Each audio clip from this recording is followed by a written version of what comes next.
Hello student, ये है chapter 12, 13 and 14 और हम इसके 2 वीडियो कंप्लीट कर चुके हैं। आज ये तीसरा दिन है, तीसरा वीडियो है और English medium MP board economics का टॉपिक है change in demand and supply and equilibrium price. मतलब इफेक्ट हमको देखना है change in demand and supply में, यदि कोई चेंज होता है तो उसका इक्विलिब्रियम पर क्या इफेक्ट होता है। तो जैसे कि चेंज इन डिमांड को पहले हमको समझना होगा। हमने जब डिमांड चैप्टर कंप्लीट करा था उसमें हमने देखा था कि चेंज इन डिमांड और चेंज इन क्वांटिटी दोनों में डिफरेंस होता है। चेंज इन क्वांटिटी डिमांड तब होता है जब केवल उसी प्रोडक्ट, उसी कमोडिटी के खुद की प्राइस में यदि कोई चेंजेस आता है, खुद की प्राइस में यदि कोई चेंजेस आएगा तो जो डिमांड में चेंज आएगा उसको हम बोलते हैं चेंज इन क्वांटिटी डिमांड। ठीक। और अदर फैक्टर के कारण यदि डिमांड में चेंजेस आ रहा है तो उसको बोलते हैं चेंज इन डिमांड। ठीक है। तो यहां पर हम किसको देखने जा रहे हैं? चेंज इन डिमांड को देखने जा रहे हैं। मतलब खुद की प्राइस के कारण नहीं, किसी और कारण से यदि डिमांड में कोई चेंज आता है तो उसका क्या इफेक्ट होगा इक्विलिब्रियम प्राइस पर। अब इक्विलिब्रियम प्राइस तो आप जानते हैं, वीडियो नंबर 1 और 2 आपने इसके देख लिए होंगे, फर्स्ट सेकेंड पार्ट, तो आपको वहां क्लियर हो गया होगा। ठीक है। अब देखते हैं क्या इफेक्ट होगा, है ना। देखिए ये सीधे ग्राफ को देखिए, उससे आसान हो जाएगा समझना। मान लीजिए इक्विलिब्रियम प्राइस कहां सेट हो गया था? यहां पर 10 रुपए पे, मान लीजिए, है ना, 10 रुपए पर इक्विलिब्रियम प्राइस सेट हो गया था। बट क्या हुआ, किसी रीजन से उस प्रोडक्ट की कीमत में चेंजेस नहीं हुआ, किसी और कारण से उसकी डिमांड क्या हो गई? इंक्रीज हो गई। तो डिमांड इंक्रीज हो गई, यहां पर हम मानेंगे सप्लाई में कोई चेंजेस नहीं है, है ना, हमको ये मानना पड़ेगा। ठीक है, कि सप्लाई में कोई चेंज नहीं हो सकता। सप्लाई सेम है, राइट। मतलब सप्लाई में इफेक्ट नहीं आया है। पहले चेंजेस किस में आया? डिमांड। डिमांड क्या हुई? इंक्रीज हुई। तो डिमांड इंक्रीज हुई तो क्योंकि आपने ये देखा है यदि डिमांड बढ़ेगी तो प्राइस भी क्या होगी? बढ़ेगी, है ना। या हम कहें सप्लाई तो वही थी, सप्लाई वहीं रहने के कारण चलेगी सप्लाई की, तो सप्लायर क्या बोलेंगे? यदि आपको इतनी क्वांटिटी चाहिए तो प्राइस बढ़ाना पड़ेगी। क्या वही बात दूसरे शब्दों में कि भैया डिमांड इंक्रीज हो रही है तो प्राइस भी क्या हो जाएगी? इंक्रीज हो जाएगी। क्योंकि सप्लायर बढ़ी हुई क्वांटिटी पर, बढ़ी हुई सप्लाई या क्वांटिटी ज्यादा तभी करेंगे जब क्या होगी? प्राइस बढ़ेगी। तो इनफैक्ट यदि चेंज इन डिमांड होता है तो इक्विलिब्रियम प्राइस क्या होगा? चेंज होगा। अब यदि चेंज किस तरीके का है? इंक्रीज इन डिमांड है तो प्राइस भी क्या हो जाएगा? इक्विलिब्रियम प्राइस भी, नया इक्विलिब्रियम प्राइस आ जाएगा, इवन। देखो यहां था, अब यहां पर आ गया, तो नया इक्विलिब्रियम प्राइस आ जाएगा।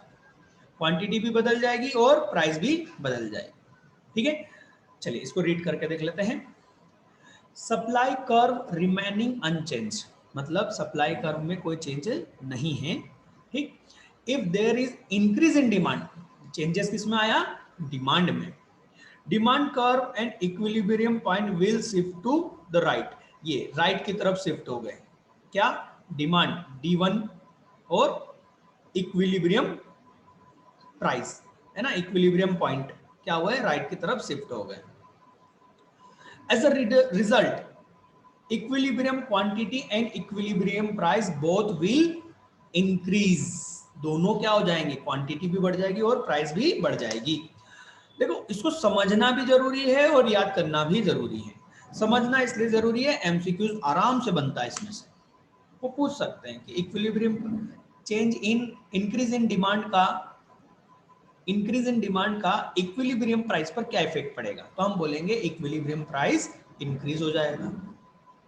अच्छा, इक्विलिब्रियम क्वांटिटी पर क्या इफेक्ट पड़ेगा? वो भी इंक्रीज हो जाएगी, राइट। ठीक है, और इसी को उन्होंने ग्राफ में एक्सप्लेन करा है, आप इसको रीड कर लीजिएगा, आपको एक समझ में आ जाएगा। ठीक है। अब डिक्रीज इन डिमांड का मतलब क्या होगा? कि अभी भी सप्लाई क्या है? चेंज नहीं हो रही है। ठीक है, देखिए हम चेंज इन डिमांड का इफेक्ट देखेंगे तब हम सप्लाई को क्या करेंगे, कांस्टेंट करेंगे। जब हम चेंज इन सप्लाई का इफेक्ट देखेंगे तो हम डिमांड को क्या कर देंगे, कांस्टेंट कर देंगे। ठीक है, तो supply curve remaining unchange if there is a decrease in demand, demand curve and equilibrium point will shift to left, मतलब ये देखो लेफ्ट की तरफ आ जाएगा। सिंपल सी बात है, डिमांड कम हुई तो प्राइस भी क्या हो जाएगा, कम हो जाएगा। इक्विलिब्रियम प्राइस कम हो जाएगा, इक्विलिब्रियम क्वांटिटी भी कम हो जाएगी। ये यहाँ पर लिखा हुआ है, एक्सप्लेनेशन यहाँ पर दिया हुआ है।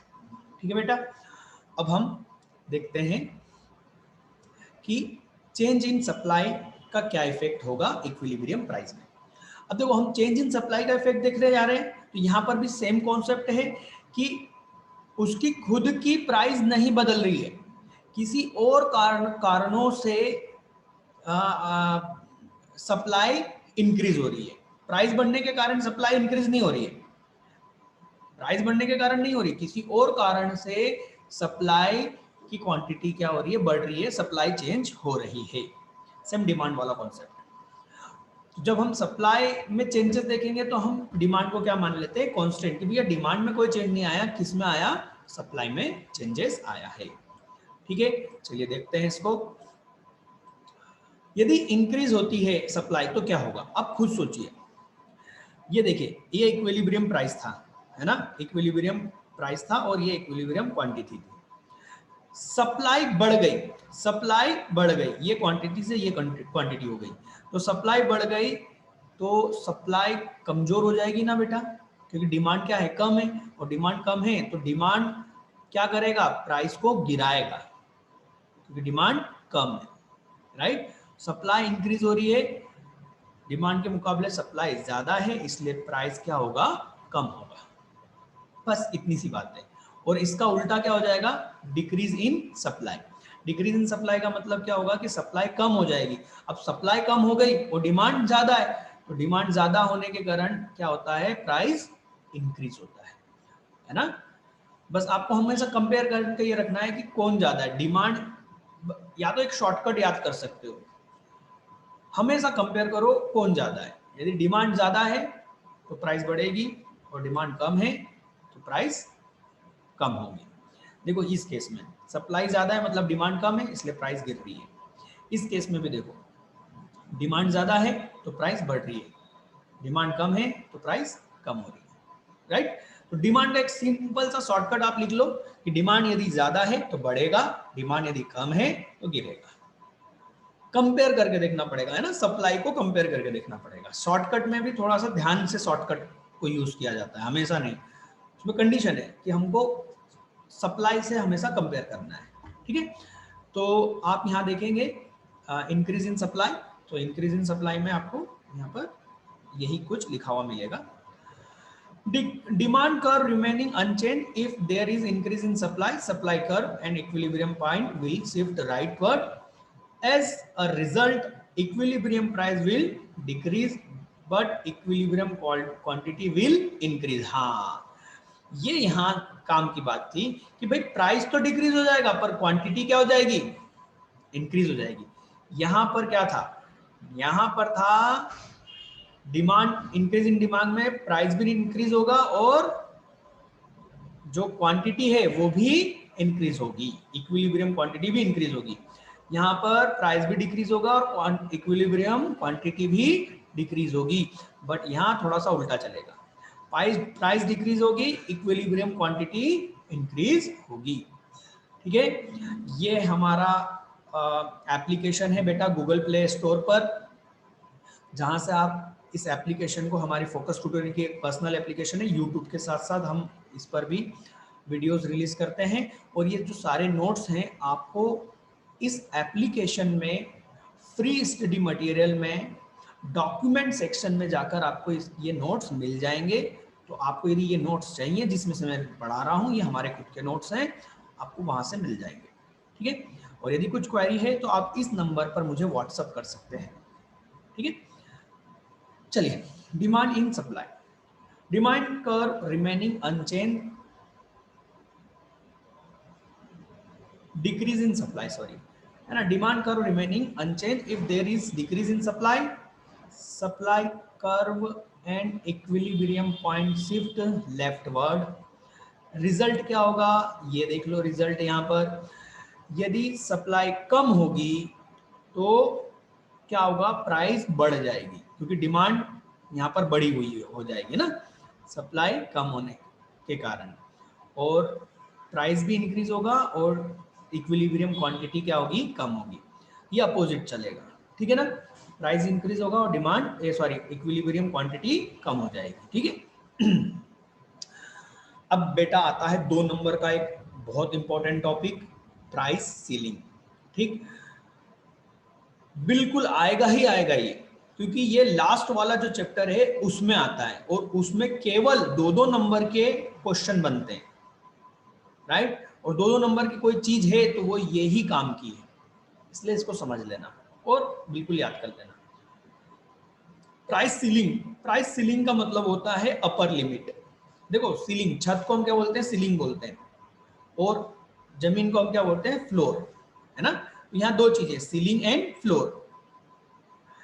सीलिंग का मतलब होता है टॉप लेवल, मतलब प्राइस की सीलिंग का मतलब होता है कि यदि गवर्नमेंट इंटरफेयर करे, गवर्नमेंट कई बार इंटरफेयर करती है कुछ कमोडिटी की प्राइस को लेकर। एक्चुअल में क्या होता है, डिमांड एंड सप्लाई का जो फोर्स है वो कभी कभी अनफेयर हो जाता है। अनफेयर का मतलब क्या होता है, ब्लैक मार्केटिंग आपने सुनी होगी। देखो ब्लैक मार्केटिंग के बारे में हम पढ़ेंगे भी, मैंने इसमें दिया हुआ है ब्लैक मार्केटिंग के बारे में, ये रहा। ब्लैक मार्केटिंग के जरिए क्या होता है कि जो बड़े सप्लायर होते हैं किसी प्रोडक्ट के, ये लोग उसके जो इक्विलिब्रियम प्राइस होता है उसको मैनिपुलेट करते हैं। कैसे सर, देखो वो लोग इकोनॉमिक्स पढ़े होते हैं, उनको मालूम होता है कि यदि डिमांड बढ़ जाए तो उस प्रोडक्ट का क्या होगा, प्राइस बढ़ जाएगा। तो ये नेचुरल रूप से डिमांड को नहीं बढ़ाते, ये क्या कर देते हैं, सप्लाई को कम कर देते हैं, जानबूझकर उस प्रोडक्ट की सप्लाई को रोक देते हैं, उसका स्टोरेज करना चालू कर देते हैं, जिससे मार्केट में डिमांड नहीं बढ़ी बेटा, डिमांड तो उतनी थी पर सप्लाई कम होने की वजह से उसकी प्राइस क्या हो जाती है, बढ़ जाती है, क्योंकि डिमांड अब ज्यादा दिखने लगी, बड़ी नहीं है, सप्लाई के कम होने से बढ़ने लगी है, बड़ी हुई दिख रही है। तो प्राइस क्या होता है, इंक्रीज। जैसे ही प्राइस इंक्रीज होता है ये लोग क्या करते हैं, उस प्रोडक्ट को मार्केट में धीरे धीरे बढ़ी हुई कीमत पर बेचते हैं, जिससे इनको ज्यादा प्रॉफिट होता है, जो कि ये क्या है, अनफेयर ट्रेड में आता है। अनफेयर ट्रेड मतलब अनुचित व्यापार। इस वजह से गवर्नमेंट को क्या करना पड़ता है, इंटरफेयर करना पड़ता है, और जब गवर्नमेंट इंटरफेयर करती है तो वो एक फिक्स प्राइस दे देती है कि इस प्राइस से ज्यादा में ये प्रोडक्ट मार्केट में नहीं बिकेगा। जैसे इसी साल दिल्ली में ये हुआ था, दिल्ली दिल्ली जो भी बोलते हैं, प्याज का रेट 80 रुपए तक किलो तक गया था, प्याज, ऑनियन। तो गवर्नमेंट ये बात समझ चुकी थी कि लोग क्या कर रहे हैं, व्यापारी क्या कर रहे हैं, बिना वजह स्टोरेज करके उसको ब्लैक मार्केटिंग के जरिए क्या कर रहे हैं, प्राइस को हाई कर रहे हैं। तो गवर्नमेंट ने क्या करा था, उसकी प्राइस फिक्स कर दी थी कि 40 रुपए किलो से ज्यादा उस ऑनियन का कोई भी उसको सेल नहीं करेगा। हमें नहीं मालूम आप इसको कितने में खरीद रहे हो, मतलब सप्लायर इसको कितने में खरीद रहा है, गवर्नमेंट ने क्लियर कर दिया, हमें नहीं मालूम, पर आप इसको 40 रुपए से ज्यादा में आप यदि मंडी में इसको रिटेल में बेचोगे तो हम आपको अरेस्ट कर लेंगे, हम आपके ऊपर कार्रवाई करेंगे कानूनी। ये क्या कर दिया, मार्केट रेट 80 पर डिसाइड क्या कर दिया गवर्नमेंट ने, 40, मतलब आपने एक अपर लिमिट लगा दी कि इससे ज्यादा में आप उस प्रोडक्ट को उससे ज्यादा कीमत वसूल नहीं कर सकते। इसका फायदा किसको है, इसका बेनिफिट है कंज्यूमर को, है ना, कंज्यूमर को इसका फायदा मिलता है प्राइस सीलिंग का, ठीक है, और ये उसके फेवर में डिसीजन होता है कंज्यूमर का। तो ये यहाँ पर आप उसको देख सकते हैं। देखिए इक्विलिब्रियम प्राइस के हिसाब से ये मान लीजिए 80 रुपए है, राइट। इक्विलिब्रियम डिमांड और सप्लाई से डिसाइड हुआ 80, पर गवर्नमेंट उसको उससे नीचे क्या करती है, स्टेबल कर देती है। ये यहाँ मान लीजिए 40 रुपीज, 40 रुपए, ठीक। तो इसको हम क्या बोलेंगे, सीलिंग प्राइस, प्राइस सीलिंग, ठीक है। अब आप इसको रेट कर लीजिएगा, मुझे नहीं लगता इसमें अब कुछ दम बचा है, क्योंकि मेन कॉन्सेप्ट मैंने आपको समझा दिया, ठीक है। अब आता है प्राइस फ्लोर, ठीक है। अब प्राइस फ्लोर का मतलब होता है निचला स्तर, मतलब इससे सस्ते में कोई नहीं बेचेगा, नहीं कोई खरीदेगा। ये एक्चुअल में प्रोड्यूसर के पॉइंट ऑफ व्यू से बनता है, उसको बेनिफिट पहुंचाने के लिए। किसको, प्रोड्यूसर या सप्लायर को। मार्केट में कुछ ऐसी चीजें होती हैं जो कि उसकी प्राइस बहुत कम होती है, इक्विलिब्रियम प्राइस उसका बहुत कम हो जाता है, क्योंकि सप्लाई ज्यादा हो जाती है, राइट, और डिमांड कम हो जाती है, जिससे वजह से डिमांड कम होने की वजह से उसकी प्राइस बहुत तेजी से गिर जाती है। अब ऐसे में क्या हो सकता है कि प्रोड्यूसर या सप्लायर को बहुत ज्यादा नुकसान हो सकता है। और बेटा देखो, दोनों ही इकोनॉमी में दोनों ही इंपॉर्टेंट हैं, कंज्यूमर के साथ साथ सप्लायर भी।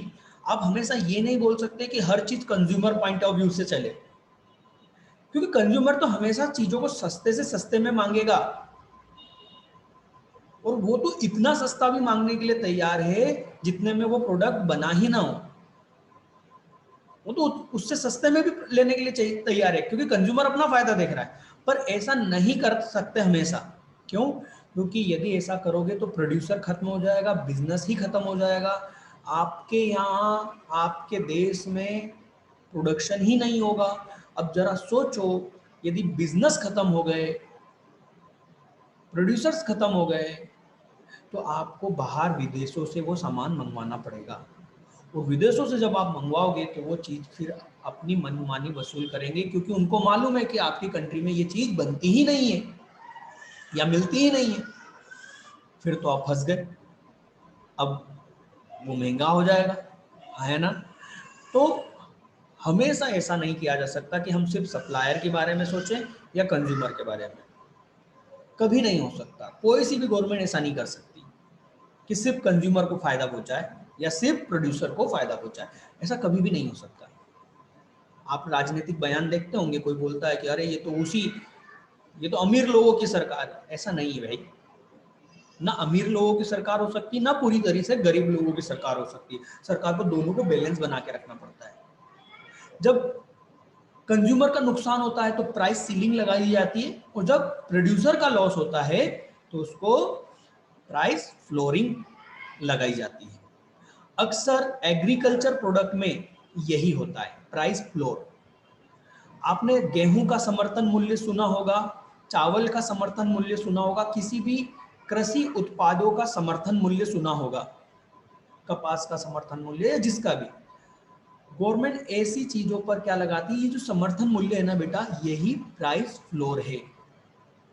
गवर्नमेंट एक प्राइस फिक्स कर देती है कि इससे नीचे तो आप इसको नहीं बेचोगे, नहीं खरीदोगे। जैसे गेहूं का यदि मार्केट में रेट पता करें तो 1400 रुपए चल रहा है, पर गवर्नमेंट ने उसको कितना तय कर दिया, 1950, कि भैया 1950 से नीचे कोई भी इसको नहीं खरीदेगा। 1950 में हम खुद खरीदने के लिए तैयार हैं, चाहे आपका गेहूं की क्वालिटी कैसी भी हो, आप आ जाओ, हम 1950 रुपए आपको दे देंगे, राइट। ये क्या हुआ, प्राइस फ्लोर हुआ, ठीक है। ये कहां पर फिक्स होगा, देखो ये मार्केट इक्विलिब्रियम प्राइस तो क्या हो जाएगा, ये रहा इक्विलिब्रियम प्राइस, ठीक है। तो इक्विलिब्रियम प्राइस कम है बहुत, और उसको बढ़ाकर कहाँ किया जाता है, ऊपर की तरफ प्राइस फ्लोर, फ्लोर प्राइस, ठीक है, यहाँ पर सेट कर दिया जाता है, और ऑटोमेटिक उसके अकॉर्डिंग क्या होता है, डिमांड सप्लाई सेट हो जाती है, ठीक है। तो इसको बोलते हैं प्राइस फ्लोर, ठीक। अब हम आते हैं ब्लैक मार्केटिंग। मैं आपको समझा चुका हूँ ब्लैक मार्केटिंग क्या होती है, आपको सिर्फ इसको रीड करके देखना है ना। सिर्फ इसको आप रीड करके देख लीजिए, आपको समझ में आ जाएगा, ठीक है। मैं मानता हूं कि आप लोगों ने इसको रीड कर लिया। अब हम आगे बढ़ते हैं, बहुत इंपॉर्टेंट टॉपिक है, मार्केट प्राइस और नॉर्मल प्राइस। बेटा इन दोनों में रिलेशन है यहाँ पर, और इन दोनों की कैरेक्टरिस्टिक मार्केट प्राइस के फीचर्स या कैरेक्टरिस्टिक, नॉर्मल प्राइस के फीचर या कैरेक्टरिस्टिक्स मैं फिलहाल इस नोट्स में नहीं दे पाया हूँ, है ना, इस नोट्स में मैं नहीं दे पाया हूँ। मैं इसको किसी और चैप्टर में दे दूंगा, मैं थोड़ा सा गलती हो गई, मेरे को ध्यान नहीं रहा, तो वो मैं कैरेक्टरिस्टिक अगले किसी चैप्टर में ऐड कर दूंगा और वहाँ पर आपको वो एक्सप्लेन भी कोशिश करूँगा एक्सप्लेन करने की। तो फिलहाल आप मार्केट प्राइस और नॉर्मल प्राइस को आप रीड करके देख लीजिए, है ना। थोड़ा सा मैं समझा देता हूँ। हम ये जो इक्विलिब्रियम प्राइस देखते हैं ये एक्चुअल में मार्केट प्राइस ही होती है, जो कभी अप डाउन होती रहती है, राइट, है ना। और नॉर्मल प्राइस क्या होती है, उसकी स्टैंडर्ड प्राइस जो कि लॉन्ग टर्म में देखी जाती है, ठीक है। लॉन्ग टर्म में एक फिक्स प्राइस देखी जाती है, उसको हम क्या बोलेंगे, नॉर्मल प्राइस। और जो डेली उसमें अप डाउन होता है उस प्राइस में, तो उसको हम बोलेंगे मार्केट प्राइस, ठीक है। इन दोनों के बीच में आप इस डिफरेंस को यदि रीड करोगे तो आसानी से आपको समझ में आ जाएगा मार्केट प्राइस क्या होती है और नॉर्मल प्राइस क्या होती है। हम इन दोनों को रीड करके देख लेते हैं। Market price is determined in very short period under perfect competition. Under perfect competition market में यदि आप वेरी शॉर्ट पीरियड में जो होगा वो क्या होगा, मार्केट प्राइस। याद है हमने लास्ट वीडियो में एलिमेंट्स, टाइम एलिमेंट्स देखा था, ये उसी पर था, ठीक है। तो ये हो गया normal price. Normal price is determined in long period with demand and supply condition under perfect competition, ठीक है। Demand side is strong then supply side.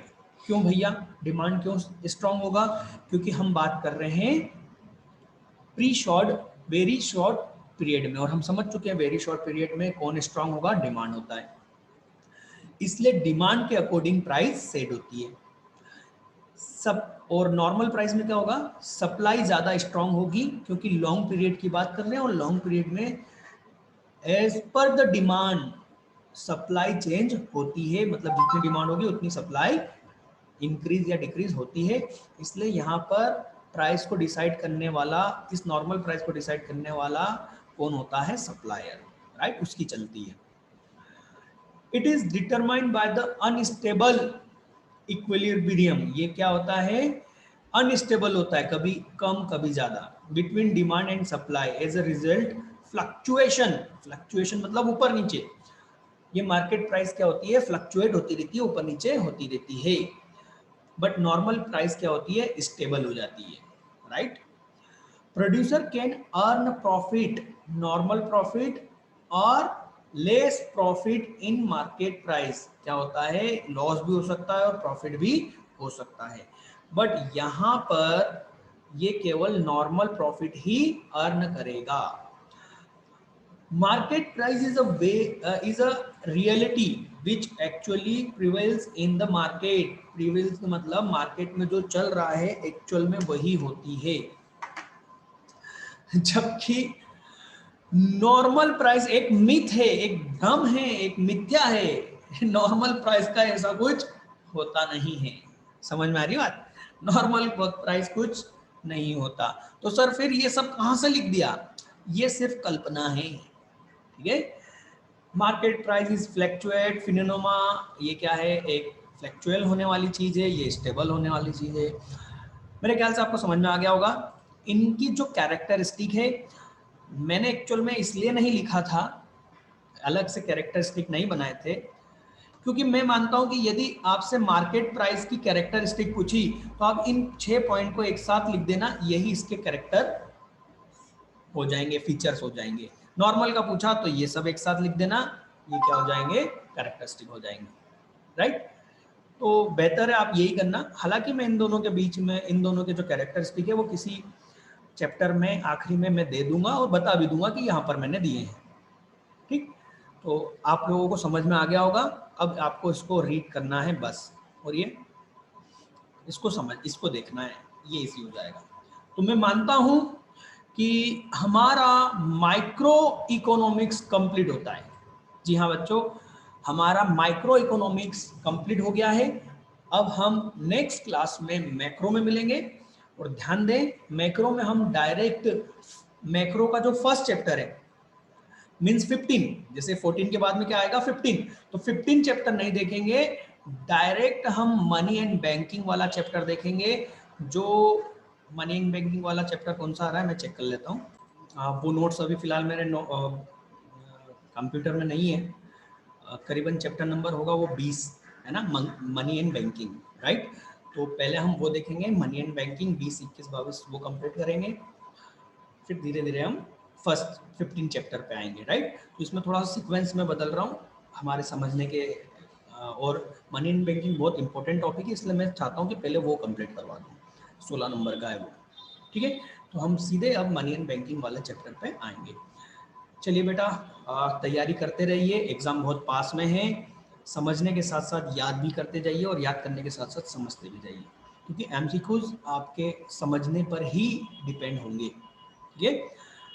चलिए मिलते हैं नेक्स्ट क्लास में।